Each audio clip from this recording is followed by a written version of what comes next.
لله رب العالمين والعاقبة للمتقين والصلاة والسلام على رسوله الكريم الحمد لله وكفى وسلام على عباده الذين اصطفى أما بعد فأعوذ بالله من الشيطان الرجيم بسم الله الرحمن الرحيم قل إن كنتم تحبون الله فاتبعوني يحببكم الله ويغفر لكم ذنوبكم والله غفور رحيم صدق الله العظيم وقال رسول الله صلى الله عليه وسلم لا يؤمن أحدكم حتى يكون هواه تبعا لما جئت به أو كما قال النبي صلى الله عليه وسلم رواه البخاري في الصحيح.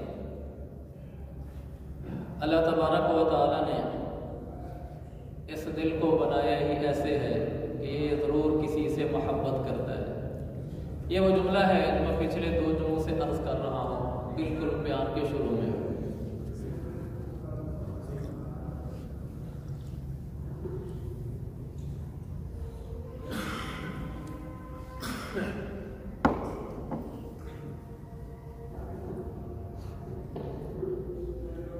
اللہ تعالیٰ نے اس دل کی فطرت ہی محبت اور نفرت بنائی.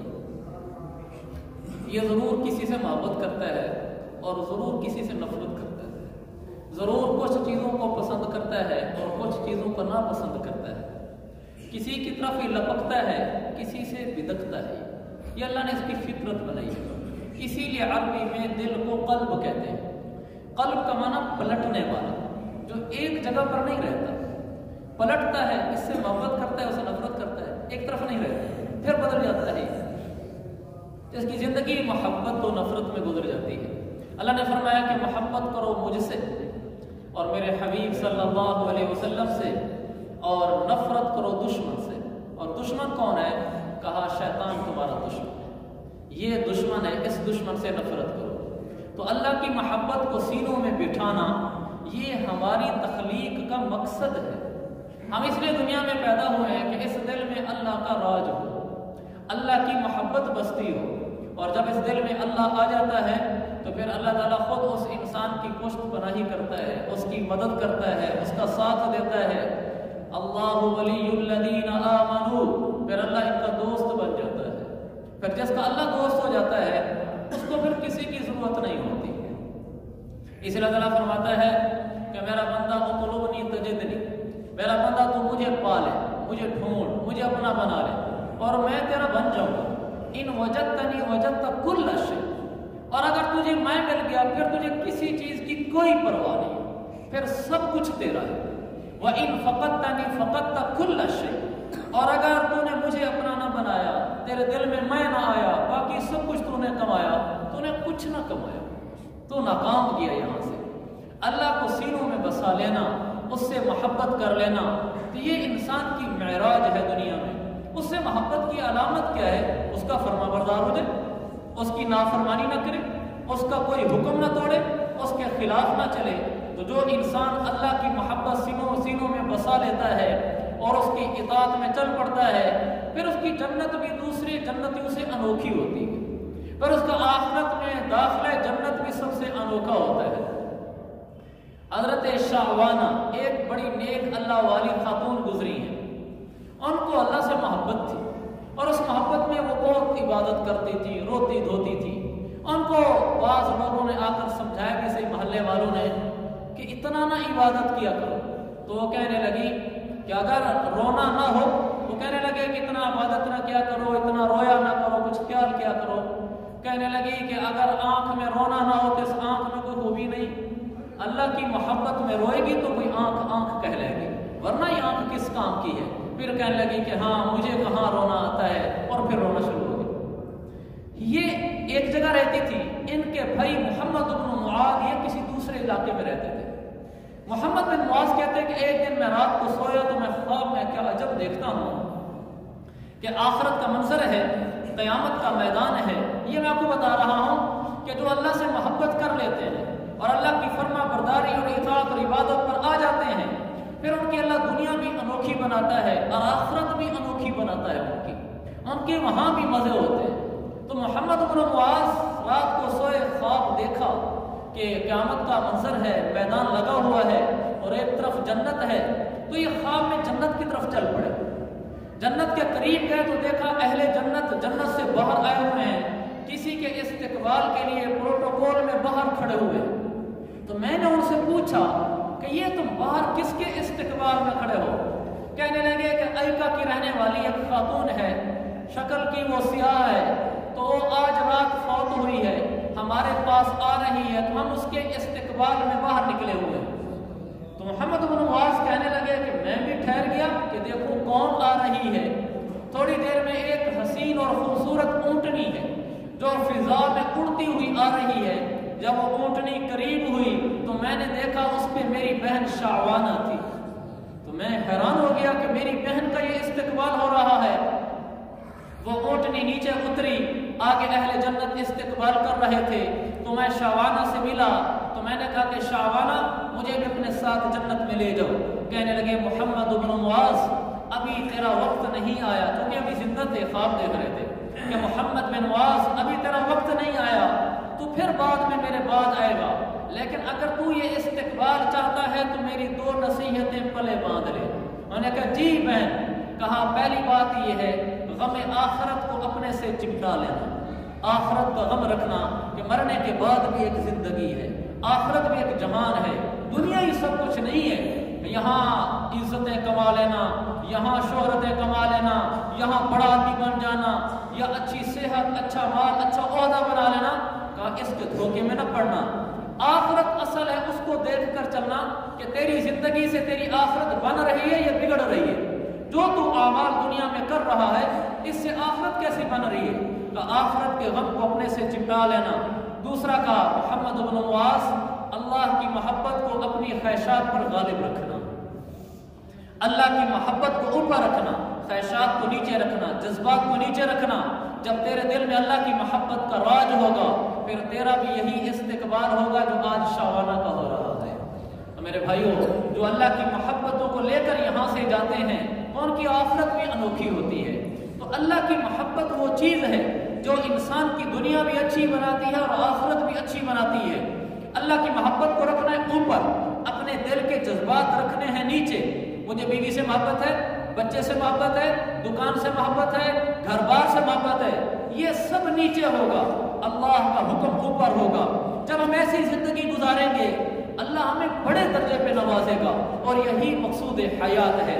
اللہ یہی ہم سے چاہتا ہے۔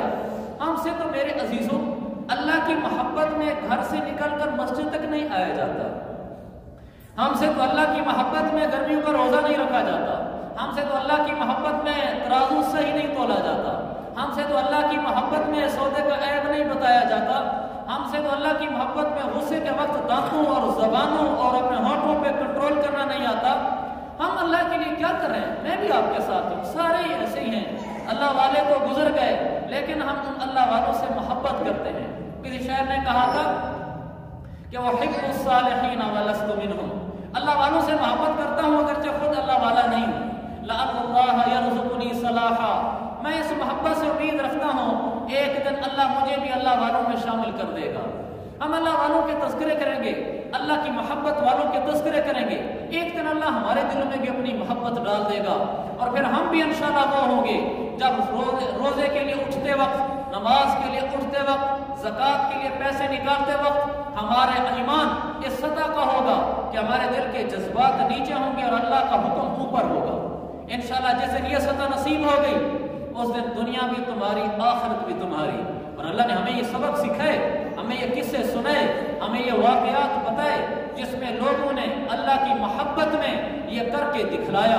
پھر اللہ کے نبیوں میں حضرت ابراہیم علیہ السلام کو اونچے درجے کے نبی ہیں، جد الانبیاء ہیں، جن کو اللہ نے اپنا خلیل بنایا، اپنا حبیب بنایا، اپنا دوست بنایا، اپنا بڑا آدمیوں میں سے آدمی بنایا۔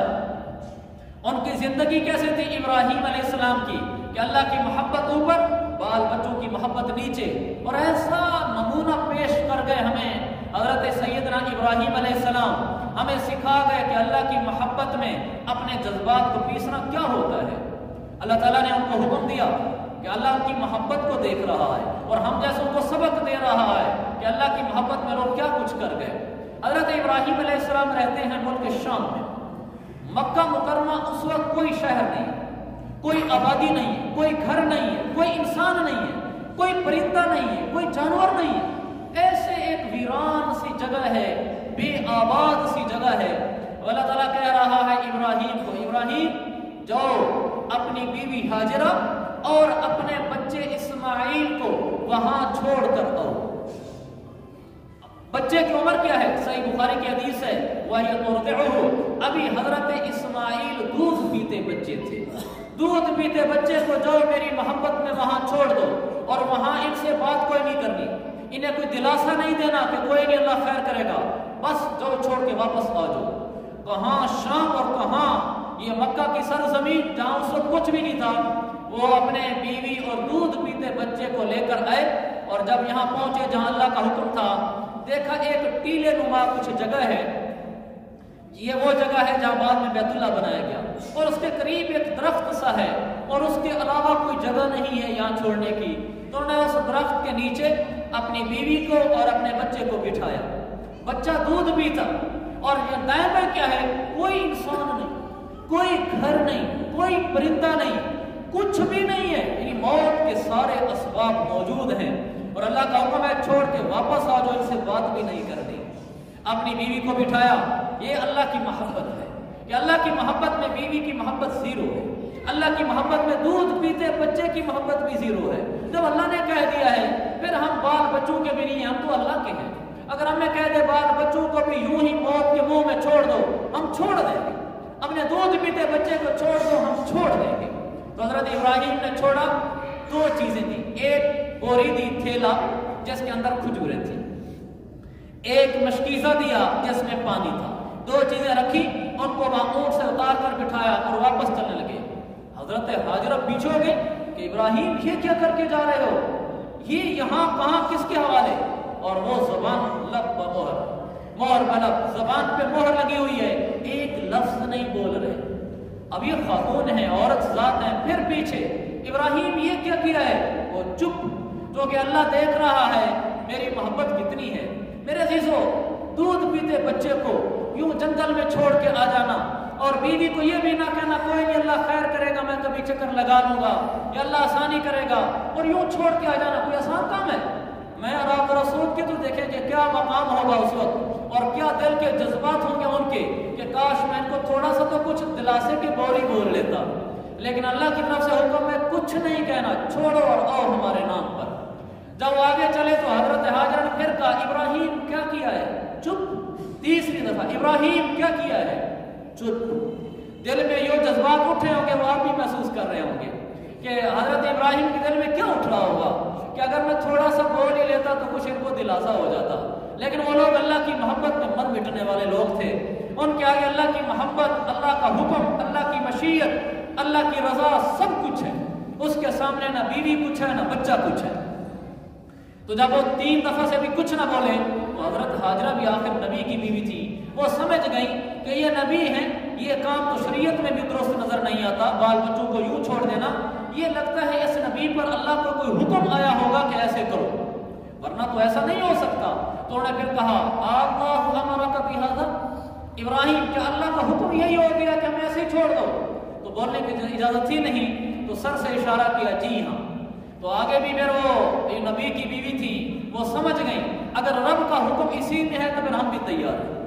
اگر رب کا حکم اسی میں ہے تو پھر رب ہمارا ولی وارث ہے، پھر وہ ہمیں نہیں چھوڑے گا، پھر وہ ہمیں ضائع نہیں کرے گا.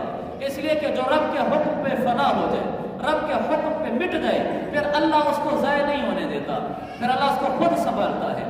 پھر جب ابراہیم علیہ السلام نے کہا جی ہاں اللہ نے ایسے کہا ہے، تو امی ہاجرہ بولی اذن لا یضیعن اللہ، ابراہیم پھر جاؤ، پھر وہ رب ہمیں ضائع نہیں کرے گا، پھر وہی ہمیں سنبھالے گا. تو ابراہیم علیہ السلام چل دیے اور وہ وہاں بیٹھ گئے. کتنے دنوں تک مشکیزے کا پانی چلتا، کتنے دنوں تک وہ تھیلے کی کھجوریں چلتی. آخر ایک دن ختم ہو گیا. تو اب دیکھا بچہ، بخاری کی حدیث ہے، وہ بچہ وہاں تڑپ رہا ہے، وہ کروٹیں بدل رہا ہے پیاس کی وجہ سے، بھوک کی وجہ سے. اور آپ سب ماشاءاللہ بڑی عمروں والے ہیں، آپ نے دیکھا ہے اپنی آنکھوں کے سامنے کہ ماں کے سامنے جب اس کا بچہ بھوک سے تڑپتا ہے تو ماں کی کیا حالت ہوتی ہے. گھر میں دودھ ہی ختم ہو جائے، پیسہ نہ ختم ہو، دودھ ختم ہو جائے اور بچہ بے چین ہو کے تڑپنا شروع کر دے، ماں کا دل کیسے بے چین ہوتا ہے؟ تو وہ بچہ سامنے تڑپنے لگا، کروٹیں لینے لگا، الٹنے پھرنے لگا بھوک سے اور پیاس سے، تو ماں بے چین ہو گئی۔ اور ادھر اللہ کا حکم کے تحت یہاں پڑی تھی تو وہ ایک دم اٹھی اور دیکھا دائیں بائیں کدھر جاؤں، دیکھا تو ایک پہاڑی نظر آئی، صفا پہاڑی، اور اس پہ چل گئی۔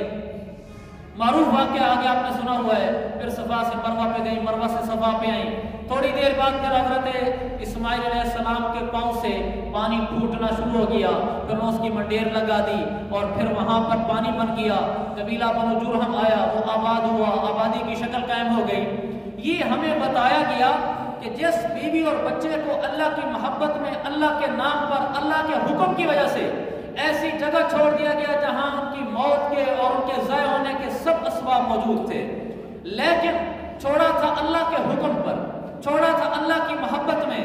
اللہ نے یہاں دکھلایا میرے حکم پر اگر تمہیں کہیں زندگی کا ضائع ہونا بھی نظر آ رہا ہو، میرے حکم کو پورا کرنے میں کہیں تمہیں عزت کا جانا نظر آ رہا ہو، میرے حکم کے پورا کرنے میں مال کا جانا نظر آ رہا ہو، وہ جانا نظر آ رہا ہوتا ہے، ہوتا نہیں ہے۔ میں پہلے بھی کہہ چکا ہوں جملے میں، اللہ دیکھتا ہے، لیتا نہیں ہے، اللہ چیک کرتا ہے، اللہ آزماتا ہے، اللہ مشقتوں میں ڈالتا نہیں ہے۔ اللہ نے بھی ابراہیم علیہ السلام کو آگ میں ڈلوایا، صرف ہمیں دکھلانا تھا۔ ابراہیم علیہ السلام کو آگ میں ڈال دیا گیا، وہ گر گئے، لیکن اللہ نے آگ کو کہا بس آگ، اور کہا ابراہیم ہم نے دیکھنا ہوتا ہے، لینا نہیں ہوتا، بس تم تیار ہو گئے آگ میں آنے کے لیے، اتنا کافی تھا۔ اب یا نار کونی بردوں و سلاما، اب آگ ٹھنڈی ہو جائے، اس کو کچھ نہ کہنا۔ ابراہیم کو کہا بیوی بچہ چھوڑ دو، یا میری محبت میں چلے جاؤ یہاں سے، اور ان سے بات بھی نہ کرو، اور پیچھے چھڑوا دیا تو بظاہر یہ تھا کہ اب اللہ ان سے بیوی بچے لے گا، یعنی فوت ہو جائیں گے۔ تو اللہ نے ایسا انتظام چلایا، پاؤں سے زمزم جاری کروایا، قبیلہ بنو جرہم کو بلا کر وہاں آباد کرایا، گھر آباد ہوئے، بستی بنی۔ اللہ نے پھر گویا کہ ہمیں بتایا کہ لوگوں ہم نے دیکھنا ہوتا ہے، ہم نے لینا نہیں ہوتا، بس موت کے اسباب پر تم تیار ہو گئے کہ اللہ کے حکم پر ہم تیار ہیں، تو بس ہم اتنا ہی دیکھتے ہیں، لیتے نہیں ہیں۔ تو میرے عزیزوں یہ ہمارے لیے سبق ہے، کبھی اللہ کا حکم پورا کرتے ہوئے جذبات ٹوٹنے لگیں، مال جاتا ہوا نظر آئے، عزت جاتی ہوئی نظر آئے، حتیٰ کہ زندگی دوڑ پہ لگتی ہوئی نظر آئے، ہم کہیں اللہ تیری محبت میں زندگی بھی قربان ہے، اللہ تیری محبت میں جذبات بھی قربان ہیں، بال بچے تک قربان ہیں، بیوی اور بیٹا تک قربان ہیں، لیکن ہم تیری محبت، تیرے حکم کو قربان نہیں کر سکتے۔ جب ہم ایسا کر دیں گے پھر اللہ ہمارا ہو جائے گا، پھر اللہ خود ہمیں سنبھالے گا، خود اللہ پشت پناہی کرے گا۔ اللہ ولی الذین آمنوا، جب ایمان والے یہ کر دیتے ہیں پھر اللہ ان کو دوست بنا لیتا ہے، پھر اللہ ان کو سنبھال لیتا ہے، پھر اللہ ضائع نہیں ہونے دیتا، پھر اللہ ویرانیوں میں بھی انہی کی برکتوں سے آبادیاں کر دیتا ہے، پھر اللہ جہاں پانی نہیں ہوتا وہاں کنویں اور چشمے جاری کر دیتا ہے۔ ایک دفعہ دیکھتا ہے یہ میری محبت میں کرتا کیا ہے۔ جب انسان ڈٹ جاتا ہے اللہ تیرا حکم سب سے اوپر ہے، ہمیں تجھ سے محبت ہے، ہمیں کسی سے محبت نہیں ہے، پھر اللہ تعالیٰ کہتا ہے بس دیکھنا ہوتا ہے، لینا نہیں ہوتا۔ تو میرے بھائیوں ہمارے دلوں میں اللہ کی محبت راج کرے، ہم اسی کے ہو کے رہ جائیں، ہم اپنے بھی نہ رہیں۔ اس میں ایک سکون ہے، اس میں ایک راحت ہے، اس میں ایک مزہ ہے جب انسان کے دل میں اللہ آ جاتا ہے اور اس کی محبت میں حکموں پر چلتا ہے اور اس کو سکون محسوس ہوتا ہے۔ وہ شاعر نے کہا تھا کہ سکون قلب تم سے ہے، سکون جاں بھی تم ہو، تعجب ہے کہ سینے میں جہاں دل تھا وہاں تم ہو۔ کہ ہمارے دلوں کا سکون، ہماری جان کی راحت اب اللہ کی یاد میں ہے۔ اب اس دل میں بھی ایسے لگتا ہے کہ یہاں دل نہیں ہے، یہاں اللہ بستا ہے۔ تو جب دل میں اللہ بس جاتا ہے اللہ اس کی دنیا آخرت اچھی بنا دیتا ہے۔ تو پھر اس کا اگلا شعر اس نے کہا کہ تیری ہستی سمائی ہے میری ہستی میں کچھ ایسے، اپنے اللہ سے کہہ رہا ہے تیری ہستی سمائی ہے میری ہستی میں کچھ ایسے، لگتا ہے کچھ ایسے اب جہاں میں ہوں وہاں تم ہو۔ اب ایسے لگتا ہے کہ میں نہیں رہا، یہاں اللہ راج کرتا ہے، اس کا حکم ہوتا ہے تو یہ ادھر چل پڑتا ہے، اس کا حکم ہوتا ہے بیٹھ جاتا ہے، اس کا حکم ہوتا ہے کھڑا ہو جاتا ہے، اس کا حکم ہوتا ہے بول پڑتا ہے، اس کا حکم ہوتا ہے چپ ہو جاتا ہے، غصہ نہیں کرتا، برداشت کرتا ہے کہ لگتا ہے کچھ ایسے اب جہاں میں ہوں وہاں تم ہو۔ پھر وہ دنیا سے بے نیاز ہو جاتا ہے، کہا یہ دنیا بے اعتباروں کی مجھے ان سے نہیں مطلب، پہلے بھی میرے تم تھے اب بھی میرے تم ہو. ہم پہلے بھی لوگوں کو نہیں دیکھ کے چلتے تھے، آج بھی ہم لوگوں سے تعلق اس لیے نہیں بناتے کہ ان سے ہمیں کوئی فائدہ ہوگا، یہ ہماری مدد کریں گے کہ اللہ مجھے ان سے نہیں مطلب، یہ بے اعتبارے ہیں، پتہ نہیں کبھی مدد کریں اور کبھی نہ کریں. پہلے بھی میرے تم تھے اب بھی میرے تم ہو.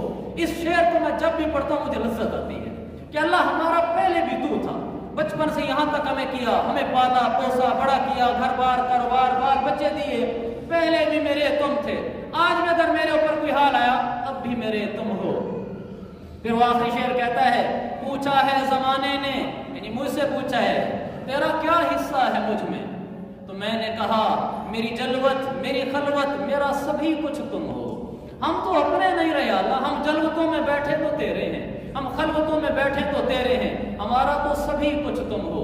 سکون قلب تم سے ہے سکون جاں بھی تم ہو، تعجب ہے کہ سینے میں جہاں دل تھا وہاں تم ہو. سمائی ہے تیری ہستی میری ہستی میں کچھ ایسے، لگتا ہے کچھ ایسے اب جہاں میں ہوں وہاں تم ہو. یعنی اب میں نہیں رہا، اب تو ہو گیا ہے. یہ دنیا بے اعتباروں کی مجھے ان سے نہیں مطلب، پہلے بھی میرے تم تھے اب بھی میرے تم ہو. پوچھا ہے زمانے نے تیرا کیا حصہ ہے مجھ میں نے کہا میری جلوت میری خلوت میرا سبھی کچھ تم ہو. میرے بھائیو ہمارا سب کچھ اللہ ہے، ہم اللہ کے ہیں. بولو پیچھے میں نے شعر سنایا تھا خواجہ عزیز الرحمن مذہوب کا کہ ہر تمنا دل سے رخصت ہو گئی، اب تو آجا اب تو خلوت ہو گئی. ساری دنیا ہی سے وحشت ہو گئی، ایک تجھ ہی سے کیا محبت ہو گئی. پہلو میں آ گئے تو راحت ہو گئی، چل دی اٹھ کر قیامت ہو گئی. یعنی یا اللہ جب تیری یاد میرے پہلو میں آتی ہے تجھے یاد کرتا ہوں راحت ہو جاتی ہے، چل دی اٹھ کر قیامت ہو گئی. جب تیری یاد دل سے چلی جاتی ہے تو ہمارے لیے تو قیامت کھڑی ہو جاتی ہے. تو وہ کہتے ہیں اللہ ہمارا تو سارا کچھ ہی تو ہے. اور پھر اس نے کہا کہ میں سوگ میں بیٹھا ہوں تو اللہ کی یاد آ گئی، کہ یہ بزم سوگ میں کس کی شرکت ہو گئی، بزم ماتم بزم عشرت ہو گئی.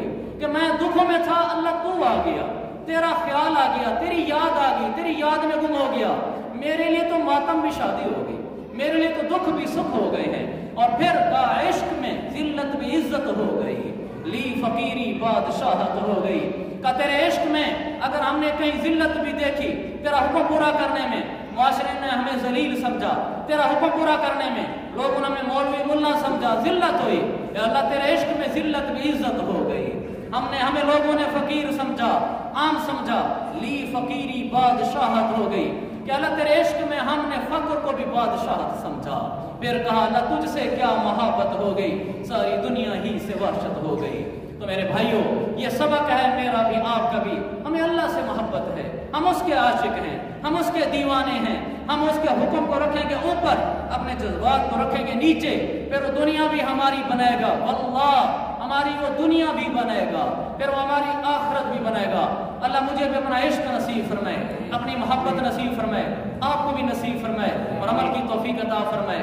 وآخر دعوانا ان الحمد للہ رب